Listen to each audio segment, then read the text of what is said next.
Je vois comment des gens...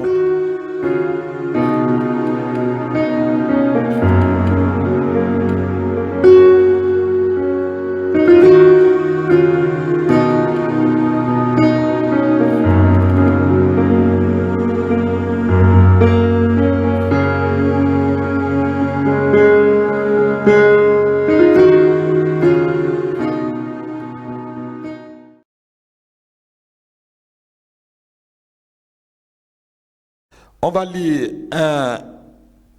un texte, Actes chapitre 17, verset 22 à 31. C'est un texte que vous connaissez très très bien.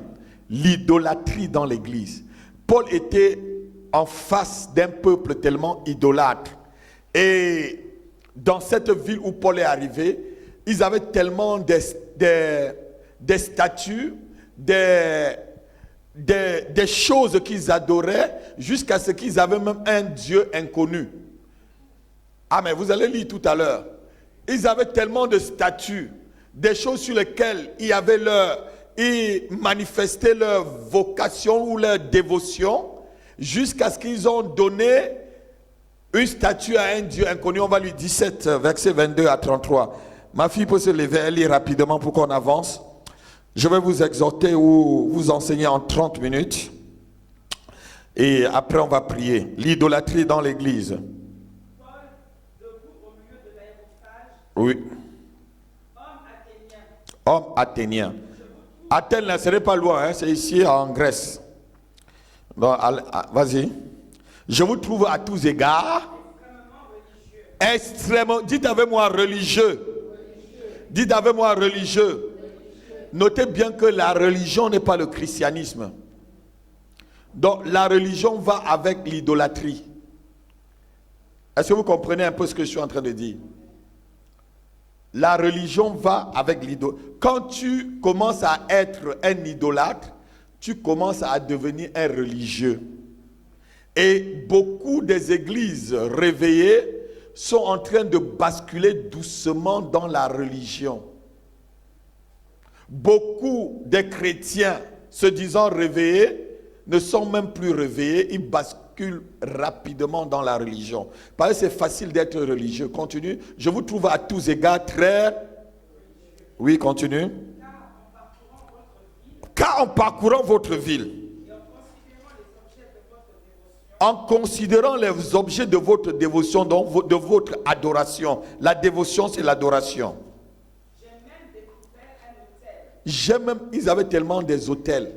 Dites avec moi, Christ doit revenir à l'hôtel de l'église. Christ doit retourner à son hôtel dans l'église locale. Christ doit retourner à l'hôtel. Et on doit sortir l'idolâtrie de l'église. L'idolâtrie doit partir de l'église. Nous chassons l'idolâtrie de l'église. Et nous ramenons Christ à l'hôtel. Je chasse l'idolâtrie de l'église et je ramène Jésus-Christ à l'autel. Continuez à lire, ma fille. Avec cette inscription. Et écoutez-moi très bien. Ils avaient tellement des objets d'adoration qu'ils ont même compris que peut-être ils ont tellement eu des statues qu'ils ont même peut-être oublié un Dieu. Ils disent bon, si on a oublié un autre Dieu, on marque ici à un Dieu inconnu. Est-ce que vous comprenez? Donc, il y avait tellement des objets pour adorer, pour leur dévotion, qu'ils ont même dit, ces statues-ci là, peut-être on a oublié le nom d'un Dieu. Donc, ce Dieu-ci là, on va dire Dieu un. Alléluia. Mais c'est sur ce Dieu inconnu que Paul va commencer à les évangéliser. À les faire comprendre que le Dieu que nous servons ne peut pas être contenu dans un objet. Ne peut pas être contenu dans une salle. Ne peut pas être contenu dans quoi que ce soit. C'est pourquoi Dieu vient habiter en toi. Dieu vient habiter dans ton esprit. Dieu a décidé qu'il doit habiter dans l'esprit de l'homme. Parce que ton esprit est illimité. L'esprit est illimité. Si Dieu habite dans un objet, ça veut dire que l'objet doit être aussi illimité. Ça veut dire que ce Dieu est illimité. Donc l'idolâtrie, il faut comprendre que c'est quelque chose d'illimité. Il ne faut pas que le diable infiltre encore les églises pour qu'on ramène à l'autel l'idolâtrie. On doit chasser des églises dites réveillées, des églises vraiment dites réveillées, l'idolâtrie. Vous savez, la dureté du ministère fait que les gens basculent rapidement dans l'idolâtrie. La dureté du ministère fait que les gens basculent directement dans l'occultisme. La dureté du ministère fait qu'on maquille encore des choses. Ou je devais dire, on va recycler les choses pour venir vous donner d'une autre manière. J'ai parlé ici dimanche d'un homme dans ma ville qui allait chercher tout ce qui était d'aluminium. Et il allait le recycler pour faire le macocotte. C'est toujours l'aluminium, non? C'est la même matière. Et on est en train de ramener l'idolâtrie dans l'église. Je dis non.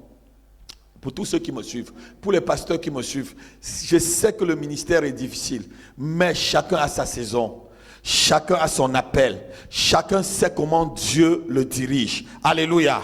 Amen. Continue. Ce Dieu inconnu que vous reverrez sans le connaître, c'est ce que je vous annonce. Le Dieu qui a fait le monde et tout ce qui s'y trouve, étant le Seigneur du ciel et de la terre, n'habite point dans les temples faits de mains d'hommes. Il n'est point servi par des mains humaines. Comme s'il avait besoin de quoi que ce soit. Lui qui donne à tous la vie, la respiration et toutes choses. Il a fait que tous les hommes, sortis d'un seul sang, continue.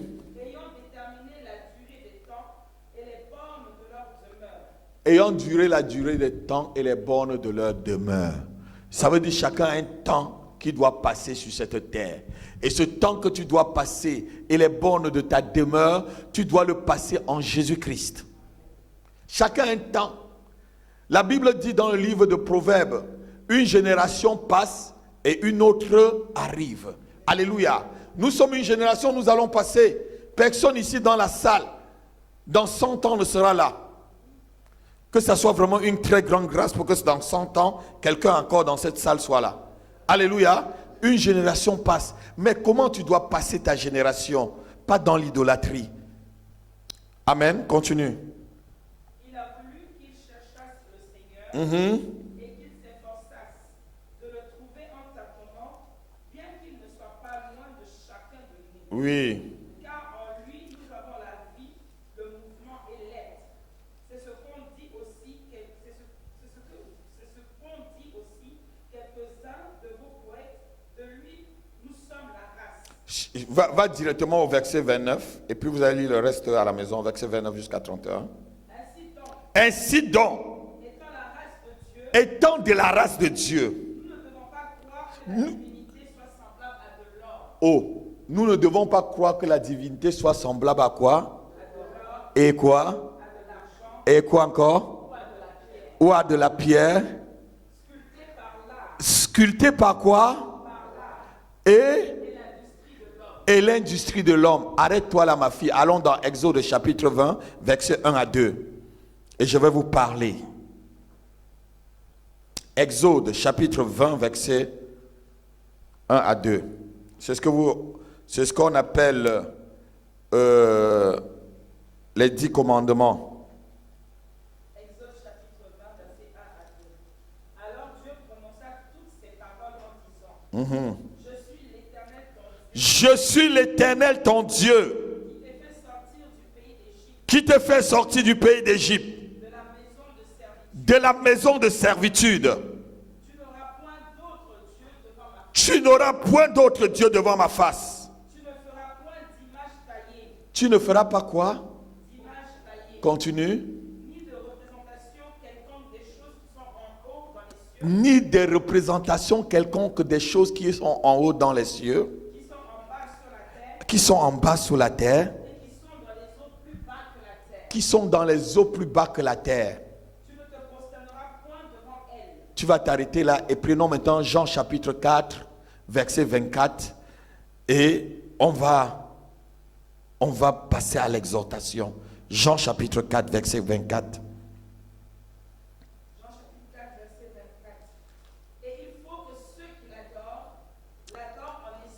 Comment au verset 22 jusqu'à 24. Vous adorez ce que vous ne connaissez pas. Nous, c'est Jésus-Christ qui dit à la femme samaritaine. Nous adorons ce que nous connaissons. Car le salut vient des Juifs. Mais l'heure vient. Dit, elle est déjà venue. Continue. Où les vrais quoi? Adoreront. Oui. Oui. Oui. Dieu est esprit. Et il faut que ceux qui l'adorent l'adorent en esprit et en vérité. Assois-toi, ma fille. Quelqu'un peut dire, abat l'idolâtrie dans l'église. Abat l'idolâtrie dans l'église. Abat l'idolâtrie dans le milieu évangélique. Abat l'idolâtrie dans les églises. Abat les statues dans les églises. Abat les talismans.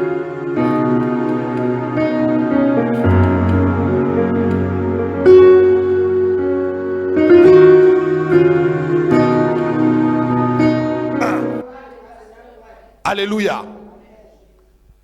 Écoutez-moi très bien. Vous savez,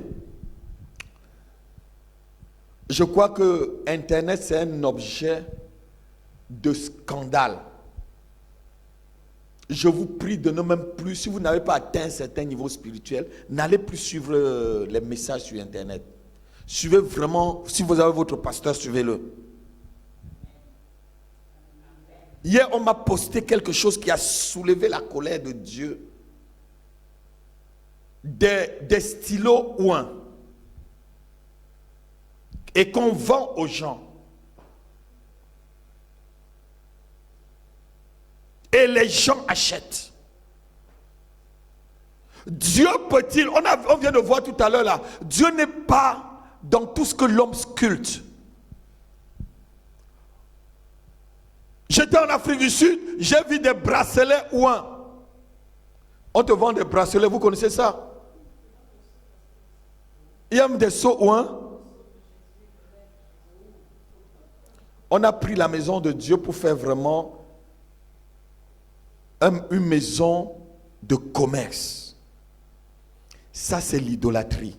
L'idolâtrie, c'est tout. Notez ceci. L'idolâtrie, c'est tout ce qui prend la place de Dieu dans une vie. L'idolâtrie, c'est tout ce qui prend la place de Dieu dans une communauté. L'idolâtrie, c'est tout ce qui prend la place de Dieu dans une famille. L'idolâtrie, c'est tout ce qui prend la place de Dieu dans un pays. L'idolâtrie, c'est tout ce qui prend la place de Dieu dans une nation. L'idolâtrie, c'est tout ce qui prend la place de Dieu dans un État. L'idolâtrie, c'est tout ce qui prend la place de Dieu même dans une vie. Si tu aimes quelque chose plus que Dieu, tu n'es pas digne de Dieu. La Bible dit que si vous aimez votre père, votre mère, votre femme, votre mari, vos biens plus que moi, vous n'êtes pas digne de... Ça veut dire que tu mets la chose avant Dieu. Dieu ne dit pas de ne pas aimer ta femme, ni de ne pas aimer ton père, ni de ne pas aimer ta soeur, mais tu ne dois pas les mettre à la place de Dieu. Quelqu'un peut dire Amen. Regardez un peu ce que l'Église est devenue aujourd'hui. On prend une révélation, on te fait des choses, on te fait du commerce avec. Alléluia. Quelqu'un peut dire Amen. Quelqu'un peut vraiment dire Amen. L'idolâtrie est devenue c'est-à-dire les objets dans les églises sont devenus un raccourci, un substitut à la prière. Et les chrétiens paresseux aiment bien cela. Dieu n'habite pas dans un bracelet. Tu as ce bracelet depuis longtemps. Tu n'es pas toujours marié. Tu as ce bracelet au bras et tu es toujours malade. Tu as ce bracelet au bras et tu as toujours des problèmes. Dieu n'est pas dans un bracelet. Quelle est la différence entre ton bracelet et le bracelet des brahmanistes ou le bracelet des kabbalistes? Vous savez, les kabbalistes ont un fil rouge entre leurs mains. Vous voyez souvent des gens avec des fils rouges. Oui, c'est de la kabbale. C'est de l'idolâtrie. Ils vont te prendre un verset, ils vont t'expliquer que Rahab, la prostituée, avait mis un cordon en cramoisie pour que les espions puissent remarquer que... Mais ça a donné quoi? Rahab même, elle n'était même pas encore convertie. Elle a été sauvée par la grâce du fait qu'elle a gardé cette imperfection des espions. Dieu n'avait pas pris ça comme un substitut à lui. Tout ce qui est substitué à Dieu est de l'idolâtrie. Tout ce qui prend la place de Dieu est de l'idolâtrie. Aujourd'hui, l'huile qui devait permettre plutôt de prier pour les malades, on prend l'huile pour substituer à la prière. Non. Quelqu'un peut dire Amen. Si tu prends l'huile d'onction comme un substitut à la prière, tu es en train de faire l'idolâtrie. C'est Jésus-Christ qui est le guérisseur. C'est Jésus-Christ qui délivre. C'est Jésus-Christ qui élève. C'est Jésus-Christ qu'on doit adorer. Jésus doit retourner à l'autel. Je dis Jésus-Christ doit retourner à l'autel dans les églises. On a enlevé Jésus. Amenez ceci, on va bénir. Vous allez amener ceci, c'est des points de contact. Si les sorciers ont des points de contact, vous êtes en train seulement, je devais dire, ça dit de recycler et de faire un peu ce que les sorciers font en le maquillant d'un message, je devais dire, d'un message évangélique pour... C'est Satan cela. Écoutez-moi très bien. Quand vous allez... Nous, on était dans le monde. Je ne suis même pas beaucoup allé chez les sorciers. Mais ceux qui sont allés chez les sorciers, beaucoup allaient avec des objets. C'est pas ça, frère. Beaucoup allaient chez les marabouts avec des objets, non? Il te dit, apporte telle chose chez toi. Ou il dit, je vais mettre de la puissance dans un truc que tu vas garder chez toi. Et ça va te protéger. Vous connaissez ça? Tu connais ça, ma fille? Tu connais quand même. Il y a des gens qui marchent. Ils ont des talismans sur eux. Il y a des gens qui marchent, même dans leur maison. Ils ont des petits fétiches qui gardent. Ils ont des masques qui gardent. Et toi, en tant que chrétien, on te donne un objet disant qu'on va mettre chez toi. On vient de lire tout à l'heure, vous ne ferez aucune statue.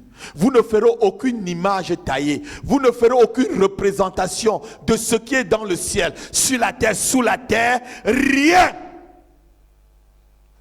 Alléluia. Dieu ne peut pas habiter dans un objet. Le Dieu que je sers est très grand pour habiter dans un objet. Le Dieu que je sers est très puissant pour habiter dans un objet. Dieu ne peut pas habiter dans un objet. Dis abat l'idolâtrie. Abat l'idolâtrie dans l'église. Abat l'idolâtrie. Nous renversons les autels de l'idolâtrie dans l'église et nous ramenons Christ au centre de l'autel de l'église, au nom de Jésus. Ma fille, si je dis que je dois bénir tes chaussures, puis il y a même des chaussures bénies, que je vais bénir tes chaussures là, alléluia, et que ça va substituer Dieu pour toi, c'est que je suis un voleur, c'est que je suis un marabout. On va nous parler de l'apôtre Paul où on mettait des mouchoirs sur lui. Et on allait guérir les malades. C'était des ministères, c'était pour un temps. C'était pour un temps. On va te parler de Jésus-Christ qui a pris la terre. Il a mis... Non, c'était pour un temps. Christ n'a pas dit substituer la terre par rapport à... Non. Christ est le sauveur. Christ est le guérisseur. Christ est notre témoignage. Christ est tout ce que nous avons. Et on vient de lire que Dieu est esprit et il faut que ceux qui l'adorent en esprit et en vérité. Je n'ai pas besoin de regarder une statue, un objet, ou de regarder la photo de l'apôtre Apis dans la maison pour prier. Non. On ne chasse pas les démons au nom de l'apôtre Apis.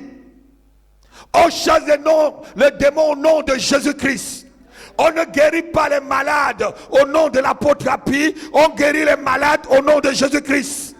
C'est Jésus-Christ qui délivre. C'est Jésus-Christ qui élève. C'est Jésus-Christ qui nous propulse, alléluia, dans des dimensions qu'on ne peut pas imaginer. Je te dis ce que tu as.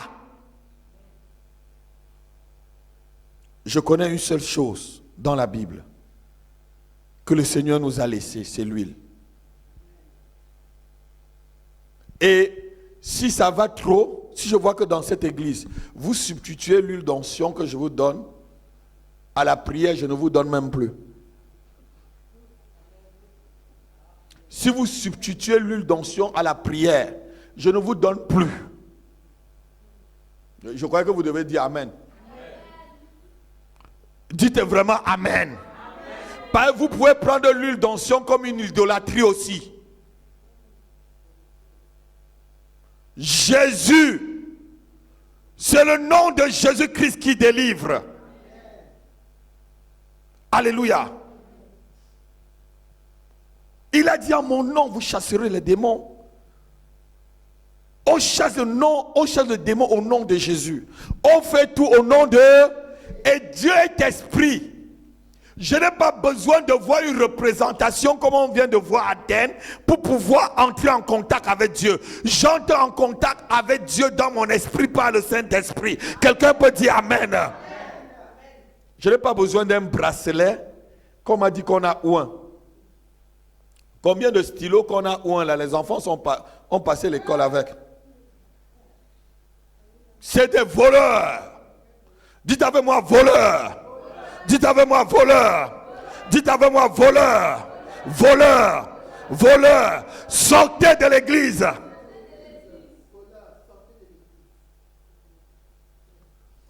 À la rentrée scolaire, stylo ou un, on vend aux gens. N'achetez jamais ces choses. C'est des objets de malédiction que vous mettez dans vos maisons. Dieu est esprit, ma fille. Et il veut que ceux qui l'adorent en esprit et en vérité. Vous croyez que les démons ont peur de vos sels que vous jetez dans la maison? Vous croyez que les démons ont peur du sel? Il y a combien d'usines de sel dans le monde entier? Vous croyez que si le démon avait peur du sel, moi je devais construire ma maison en sel? Le démon a peur du Saint-Esprit qui est en toi. Le démon a peur du nom de Jésus-Christ qui est en toi. Le démon a peur du sang de Jésus-Christ par lequel la porte du ciel t'est ouverte. C'est ça que les démons ont peur. Le démon n'a pas peur d'un objet. Combien de fois vous avez cet objet et le démon vient toujours vous frapper? Vous savez, j'avais un beau-frère. Vous savez, quand le Seigneur veut vous éduquer, il vous éduque déjà tout petit. J'avais un beau-frère. Il s'appelait Jean. C'était le petit frère de la femme de mon oncle. Il n'est plus vivant. Il faisait tellement de bêtises. Un jour, j'étais au CM1. Il est venu, j'étais très intelligent. Et au premier trimestre, j'étais premier. Au deuxième trimestre, j'étais premier encore. Et il est venu me dire, mais non, ça ne sert à rien quand même d'étudier. Puisque ma mère émane ici, je vais aller acheter un stylo, je vais lui donner, elle va prier dessus. Et tu vas arriver le jour de l'examen, tu vas seulement mettre le stylo, va... Alléluia. Il m'a donné son stylo. J'ai mis le stylo sur la feuille, là, le stylo n'écrit pas. Mais je vois le temps, je mets le stylo, j'ai commencé à écrire. Alléluia. Et je suis sorti en ce temps-là deuxième, au lieu de sortir premier au troisième trimestre, je suis allé quand même au CE2. Je lui ai dit, tu sais, tu es un menteur.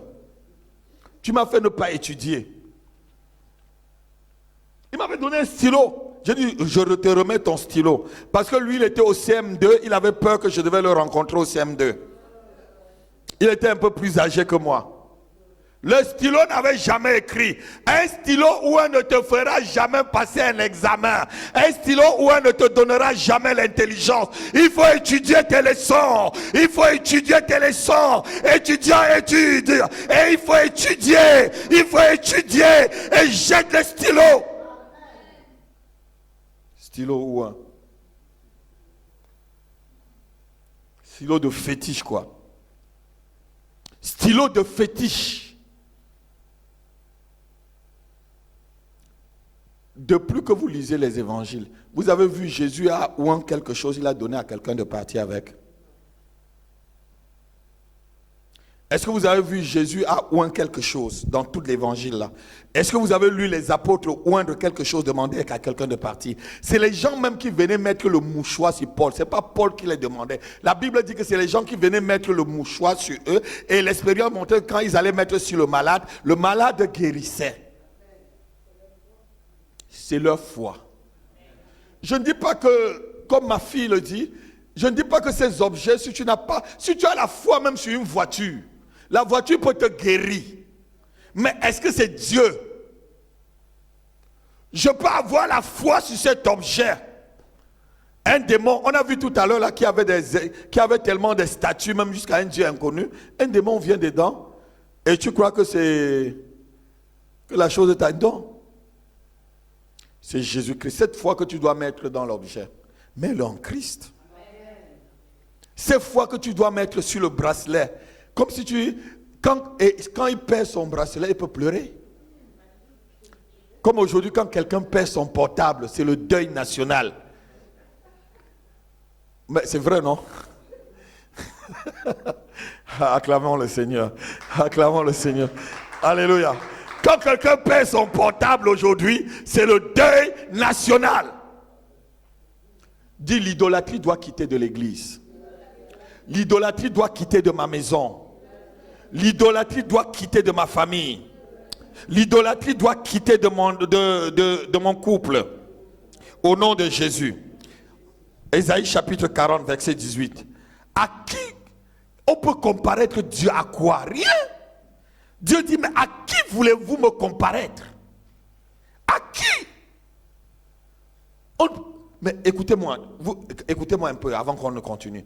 Vous ne trouvez pas que c'est un peu de l'idiotie, frère? Quand on te dit qu'un objet peut te faire quelque chose et que toi tu crois. Vous savez, ceux qui ont fait du maraboutage dans le monde connaissent ce que l'homme aime. L'homme aime voir. Regardez-moi, l'homme aime voir. C'est pour ça que les catholiques ont fait beaucoup de statues. Le statut de Saint Joseph, le statut de Sainte Marie, le statut de Saint ceci, pour que les gens regardent. L'homme aime regarder. Si je dessine ma photo ici, là, je vous demande, je mets des bougies ici, je vous demande de faire la queue pour regarder cette photo-là, vous allez tous regarder la photo. La queue va se mettre même jusqu'à Saint-Denis, à la gare de Saint-Denis, pour regarder cette photo-là. C'est de l'idolâtrie. Dieu est esprit. Dis avec moi, Dieu est esprit. Et il faut que ceux qui l'adorent en esprit et en vérité. Je n'ai pas besoin de voir un objet pour croire que Jésus-Christ est le guérisseur. Je n'ai pas besoin de voir un stylo ou une bague pour croire que Jésus-Christ peut me délivrer. Je n'ai pas besoin du sel pour croire que Jésus-Christ va me délivrer. Jésus est plus que le sel.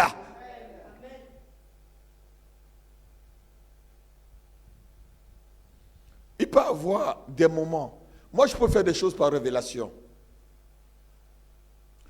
Je peux être avec toi. Je viens chez toi. Je mange avec toi. Dieu me dit que quand je finis de boire ton eau que tu m'as donnée, je te redonne, tu vas boire, tu vas guérir. Je peux te donner cette eau-là. Tu bois, je bois, je te donne, tu guéris. Mais je ne veux pas venir à l'église et dire que je vais commencer à vendre l'eau à tout le monde. C'est une révélation personnelle. Pour un temps, pour un moment. Pour une situation. Je peux être là, j'ai mon eau là. Et directement, Dieu me dit, verse un peu l'eau sur la personne pour la rafraîchir. Parce que en versant ton eau sur elle, mais je ne vais pas tout passer tout le jour à verser l'eau sur vous, à vous mouiller la tête. Est-ce que Samuel a passé tout son temps à vexer l'eau par terre? Lorsque vous lisez 1 Samuel chapitre 7, lorsque Israël est venu lui demander de prier parce qu'Israël avait passé 20 ans dans l'apostasie, la Bible dit que Samuel a vexé un peu d'eau par terre et il a prié l'Éternel, il s'est repenti, il a confessé le péché du peuple. Est-ce que Samuel tout le temps pour prophétiser vexait l'eau par terre? Jésus peut faire des choses. Jésus peut prendre tout ce qu'il veut, même la terre pour te guérir. Mais ton cœur, ta vie, ton esprit doit être centré sur le guérisseur qui est Jésus-Christ. Dis Amen. Si tu mets ta foi dans l'eau plus que Jésus, c'est que l'eau est en train de substituer Dieu. Je vous ai dit même l'huile d'onction que je vous donne. La Bible me parle de l'huile. Ma Bible me parle de Genèse, Apocalypse, de l'huile, même jusqu'à dans l'Apocalypse. Lorsque l'ange détruit les choses, on dit ne détruis pas l'huile et le vin. Donc l'huile est très important. Alléluia. Et même les disciples de Jésus-Christ, la Bible dit qu'ils guérissaient beaucoup de malades en les oignant d'huile. Et c'est ce que Dieu nous a laissé. Mais si je trouve qu'au lieu que vous priez, que vous mettez votre cœur et votre foi plutôt dans l'huile d'onction, mets ta foi en Jésus-Christ, je ne te donne pas. Non, je croyais que tu devais acclamer Dieu. Je croyais que tu devais acclamer Dieu. Je refuse l'idolâtrie. Dis, je refuse l'idolâtrie des objets. Je refuse l'idolâtrie des objets. Au nom de Jésus. Oh, c'est Jésus-Christ qui est Seigneur, ma fille. Aucun homme n'est Seigneur. Il y a des pasteurs, ils font le calendrier. Même si tu fais le calendrier de cette église, ma photo est dessus. Tu viens le matin, tu regardes l'apôtre et puis, que l'apôtre prie pour moi. Toi, mets-toi d'abord à genoux. Tu es le meilleur prophète de ta propre vie. Je ne peux que venir confirmer la prophétie que Dieu t'a dit. Je ne peux que venir confirmer ce que Dieu t'a déjà dit. Chacun est le propre prophète de sa vie. Donc je dis, tu es le prophète de ta vie. Car le salut est personnel. C'est une histoire de personnel. C'est une histoire d'individuel.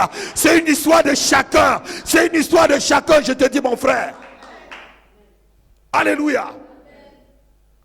On a, je ne sais pas, enrobé maintenant la parole de Dieu avec un poison. Vous savez, il y a des messages dehors quand vous suivez. Votre chair est très très contente. Avant-hier, je méditais le livre de Philippiens, où Paul dit aux Philippiens, personne ici ne vous prend en compte. Chacun cherche ses propres intérêts. C'est comme ça dans l'église, c'est l'idolâtrie. Tu viens là parce que tu cherches tes intérêts. Il faut venir parce que tu aimes Dieu. Je sais Dieu parce qu'il est Dieu. Je sais Jésus parce qu'il est le Seigneur. Si je voudrais être riche, est-ce que Bill Gates a servi Jésus pour être riche? Est-ce que Bill Gates a jeûné pour être riche? Est-ce que Bill Gates a prié pour être riche? Je sais Jésus parce qu'il est Seigneur. Je sais Jésus parce qu'il est Dieu. Je sais Jésus parce qu'il est mon créateur. Alléluia. Vous savez, lorsque vous prêchez l'évangile et vous sentez que votre chair est content, méfiez-vous de celui qui vous a prêché l'évangile. Si vous venez ici, je vous prêche l'évangile, vous aimez le monde, sortez, fuyez. Quand un homme de Dieu te prêche l'évangile, tu dois haïr le monde. Parce que notre cité n'est pas sur cette terre. Notre cité est céleste. Et c'est elle que nous attendons. Alléluia. C'est une cité que ce n'est pas la main d'homme qui a construit. Où Dieu lui-même est l'architecte et le constructeur. On a enveloppé maintenant un évangile. Ça dit, je ne sais même pas comment. On vous enseigne le développement personnel. Christ est ma vie. Christ est ma vie. Sans Christ, je ne peux rien. Sans Christ, je ne... Christ est ma vie. Sans Christ, je ne peux rien. Même si j'ai des bracelets priés par le archbishop de n'importe quoi, non. C'est Jésus-Christ qui me délivre. C'est Jésus-Christ qui me guérit. Quelqu'un peut dire Amen. L'idolâtrie doit sortir de l'église. On va terminer par là. Ésaïe chapitre 40, verset 18. À qui est-ce que nous pouvons comparaître Dieu? Dieu dit, mais à qui vous me comparez? À qui voulez-vous comparer Dieu? Oui. Et quelle image tenez-vous son égal? Quelle image tenez-vous à son égal? Continue. C'est un ouvrier qui fond l'idole. Oui. Et c'est un orfèvre qui la couvre d'or. Oui. Et il soude des chaînettes d'argent. Il soude des chaînettes d'argent. Vous connaissez, on vous donne des chaînes, même souvent que vous mettez autour de vos reins, ça va vous protéger. La seule ceinture, la vraie ceinture, c'est la vérité. La Bible dit que vous aurez au rein pour ceinture la vérité. La vérité te protège. La vérité te délivre. La Bible dit que tu connaîtras la vérité et la vérité t'affranchira. Et la ceinture, c'est la protection. Et on te dit que la ceinture de Dieu, c'est la vérité. Si tu es quelqu'un de véridique, de clair, qui ne ment pas, tu as la ceinture de Dieu. Tu n'as pas besoin de chaînettes fabriquées par un orfèvre. Tu n'as pas besoin de quelque chose qu'un ouvrier a fabriqué. Non, pas de sculpture. Non. Non, je croyais que quelqu'un devait vraiment dire Amen. La Bible dit que ayez à vos reins. Si tu es quelqu'un, le démon va fuir. Si tu es quelqu'un qui est vrai. Le démon va obéir. Le démon, quand j'arrive, il dit, puis encore arrivé, il faut qu'on parte, il faut qu'on parte. Quand j'arrive quelque part, les démons commencent, non, il vient encore nous embrouiller ici. Il part. Parce qu'il sait que je dis la vérité. Il sait que je ne mens pas. Il sait que j'ai une ceinture qui est la ceinture de Dieu. Et vous savez, la ceinture vous protège. Vous connaissez ce verset qui dit que la ceinture de Dieu nous protège. Et cette ceinture, c'est la vérité. Si tu es quelqu'un qui est vrai, n'aie pas peur. Si tu es quelqu'un qui ne ment pas, n'aie pas peur.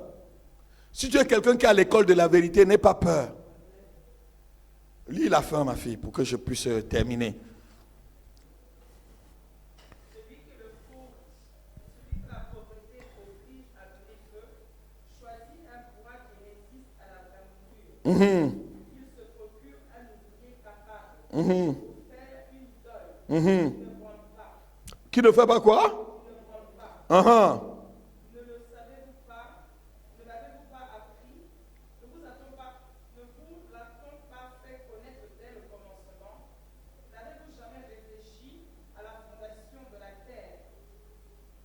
Continue. Lui qui est assis au-dessus du cercle de la terre. Regardez, ici, là.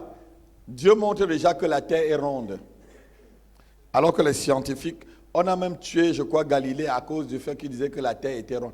C'est pas ici que la terre est ronde, là. Dieu, c'est Dieu qui a créé le monde, mon fils. Tout est dans la parole. Les scientifiques ont seulement découvert que la terre est ronde, alors que Dieu dit que celui qui se tient sur le cercle de la terre. Acclame le Seigneur. Acclame le Seigneur.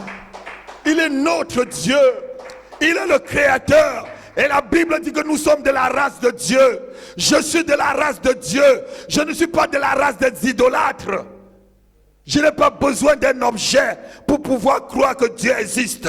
Je n'ai pas besoin d'un objet pour soutenir ma foi. Je n'ai pas besoin d'un talisman pour soutenir ma foi. Je n'ai pas besoin de quelque chose pour savoir que je suis protégé. Je suis protégé parce que Dieu me dit, il me protège.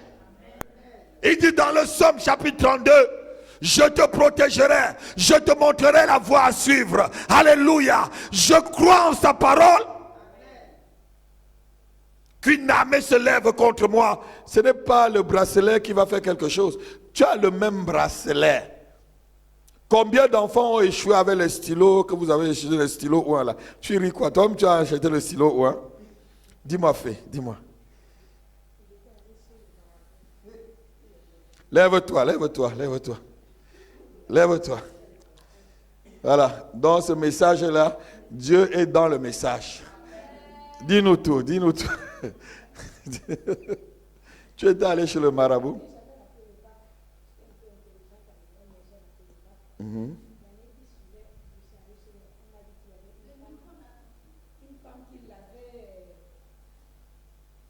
Ouvre le micro, tu donnes à ma fille. Filme son témoignage là, c'est bien. Vas-y, vas-y, vas-y. Tu vas édifier ceux qui sont en train d'acheter les stylos. Moi-même, je vous dis que quelqu'un m'a donné le stylo, il dit écrit. Tu vas faire comme ça, ça n'a pas écrit. J'ai jeté, j'ai commencé à écrire moi-même. On m'a dit que la femme là lavait les élèves et puis il réussissait. Mm-hmm. Je suis allé pour laver, j'ai échoué. Et tu as passé sans être lavé. Écoutez-moi, assois-toi. Alléluia. Si tu n'étudies pas, tu ne passes pas. Si tu étudies, le Saint-Esprit va te rappeler ce que tu as étudié. Non, je te dis, si tu étudies, la chose va venir. Si tu étudies, le Saint-Esprit va te montrer même le chapitre qui va arriver parce que tu as étudié. Oh! Et tu as passé le bac même sans même étudier, sans même encore aller chez le... Moi, je ne suis jamais allé chez un marabout pour passer un examen. Depuis le cours élémentaire 1, là, j'ai compris que ça, c'est les faussetés, ça. J'étudiais. Lorsque j'ai amené mon épouse au Cameroun, en Konsamba où j'ai eu le bac, il y avait encore mon tableau dans la chambre où j'étais. Et encore tous mes feuilles des examens, mon oncle l'avait conservé. Il a dit, voilà la chambre de Dieu donnée. Le tableau était encore là. Les feuilles avec tout. J'ai dit, fouille, elle est en haut. J'ai dit, fouille, tu vas voir mes notes. Parce que quand vous parlez là, vous croyez que c'est... J'ai dit, va fouille. Tu peux... Voilà mon tableau. J'étudiais. Alléluia. La vie appartient à ceux qui se lèvent tôt. Non, tu ne comprends pas. La vie appartient à ceux qui se lèvent tôt. La Bible dit ceci. Les bontés de l'Éternel ne sont point épuisées, car elles se renouvellent chaque matin. Si tu te lèves le matin, prie et va au travail. Si tu te lèves le matin, prie, va au travail, tu es béni. Si tu te lèves le matin, prie, le chemin est ouvert. Si tu te lèves le matin, prie, va à l'école. Alléluia. Et les autres enfants qui achètent le stylo, qui ne sont pas... Voilà, ils passent leurs examens. Dis abat l'idolâtrie. Abat l'idolâtrie. Abat les faux serviteurs. Abat le mensonge. Jésus-Christ doit revenir sur l'autel. Nous devons ramener Christ à l'autel. Jésus doit revenir dans les autels. Il est vrai que le ministère n'est pas facile. Mais ce n'est pas parce que ce n'est pas facile que tu vas commencer à embrouiller les gens. Et vous savez que les gens aiment bien ça. Je ne vous mens pas. Si je mets un gandoura blanc là, je mets l'huile rouge partout ici, je mets quelques statues, je commence à taper et je dis à mon épouse, et j'ai choisi encore au moins 2 sœurs là, vous allez taper derrière moi là, le balafon, tang, tang, tang, tang. Vous allez voir, les gens vont arriver. Et je leur dis, avant d'arriver, ramassez-moi la terre de plus Saint-Denis. Vous emballez bien avant d'arriver ici. Et quand tu arrives, je vois les herbes dedans. Je dis, retourne pour être... Les gens aiment bien des choses comme ça. On vient de lire là, eux-mêmes, ils vont couper le bois. Eux-mêmes, ils viennent chercher des choses. Ils donnent à un orfèvre. La personne sculpte. Eux-mêmes, ils vont dire que c'est Dieu. Mais quand vous allez lire le chapitre qui suit cela, on te dit, tu coupes le bois, tu sculptes, tu mets par là, tu dis que c'est mon Dieu. Tu prends une autre partie pour cuire ta nourriture. Et tu prends une autre partie, tu dis c'est ton Dieu. Lisez à la maison, vous allez voir. Et Dieu dit, mais vous êtes fous ou quoi? Alléluia. Il y a eu un moment, j'ai voulu faire des stylos pour vous partager pour rien. Mais j'ai vu que le prix me coûtait cher. C'était tout juste pour partager. Pas pour un. Il y a ce stylo-là dans mon bureau. On a fait un. Je dis à ma fille Latifa, si on compte pour 100 personnes, non, on peut plutôt faire des travaux dans l'église avec. Acclamons le Seigneur. J'ai eu la grâce que c'est le Saint-Esprit qui m'a fait ne pas vous donner. Certains de vous croient que c'est le stylo ou un. Non, ce n'est qu'un cadeau. Dis avec moi cadeau.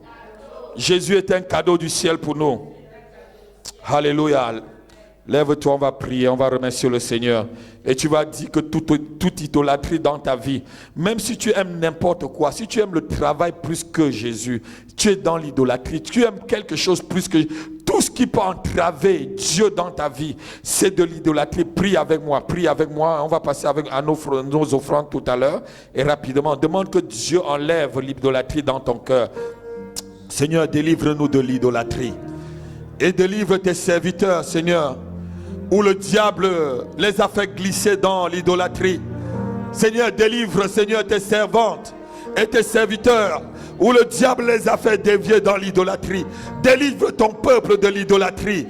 Tu es esprit, et tu nous dis que ceux qui doivent t'adorer en esprit et en vérité.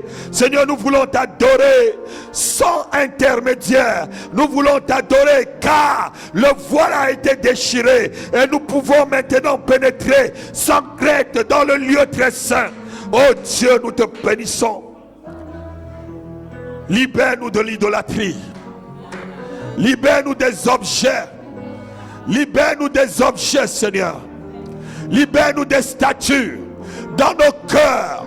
Libère-nous des enduits de plâtre. Libère-nous, Seigneur. Le diable a infiltré l'église. Le diable est en train d'infiltrer ta maison. L'ennemi est en train d'infiltrer ta maison. Seigneur, oh Dieu, viens au secours.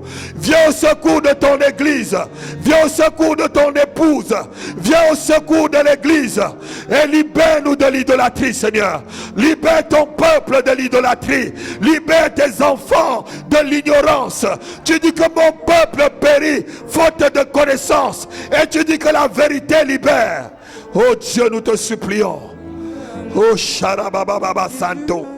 Kalande Kelebadas. Rembodobodo Sakalababa. Ribada Sokerebadaba. Liba Santara Makolo Shekereba. Rabado Shekerebada. Rosanda Labarebo. Seigneur, libère-nous, Seigneur. Libère-nous de l'idolâtrie. Libère tes serviteurs qui ont dévié. Libère tes servantes qui ont dévié. Où le diable les a fait glisser dans l'idolâtrie, Seigneur. Libère tes serviteurs qui ont été séduits par l'idolâtrie, Seigneur. Oh Dieu, nous te supplions. Change mon histoire. Jésus a changé mon histoire. Il a essuyé mes larmes. Seigneur, libère, Seigneur. Jésus a changé mon histoire. Il a essuyé mes larmes. Jésus a changé mon histoire. Changé.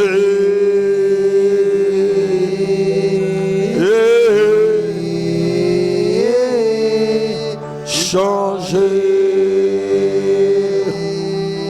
Seigneur, nous voulons que notre cœur soit attaché à Jésus-Christ.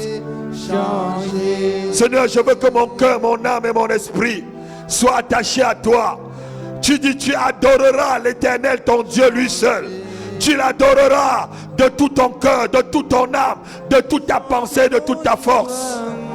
C'est toi seul, Éternel, que nous voulons adorer. Je veux que cette église t'adore, toi seul, Éternel. Il a essuyé. Tu es mes larmes. Jésus a changé mon histoire. Il a essuyé mes larmes. Jésus a changé mon histoire. Changé.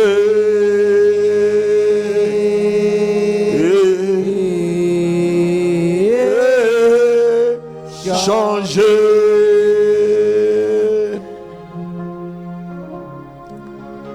Alléluia. Lève tes mains, tu vas faire la confession avec moi. Tu dis, Seigneur, je reconnais ce soir que tu es le seul vrai Dieu et que hors de toi, il n'y a point de sauveur. Seigneur, que toute idole qui est cachée dans les antichambres de mon cœur soit brûlée ce soir au nom de Jésus-Christ.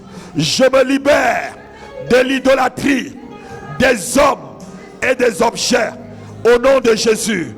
Au nom de Jésus, Saint-Esprit, viens habiter pleinement dans mon esprit, dans mon corps et dans mon âme. Au nom de Jésus-Christ, je me soumets pleinement à la volonté de l'Éternel des armées. Au nom puissant de Jésus, au nom puissant de Jésus, je suis libre, je suis libre, je connais la vérité et je suis affranchi. Et je suis affranchi ce soir. Au nom de Jésus, amen. Amen. Que Dieu t'affranchisse.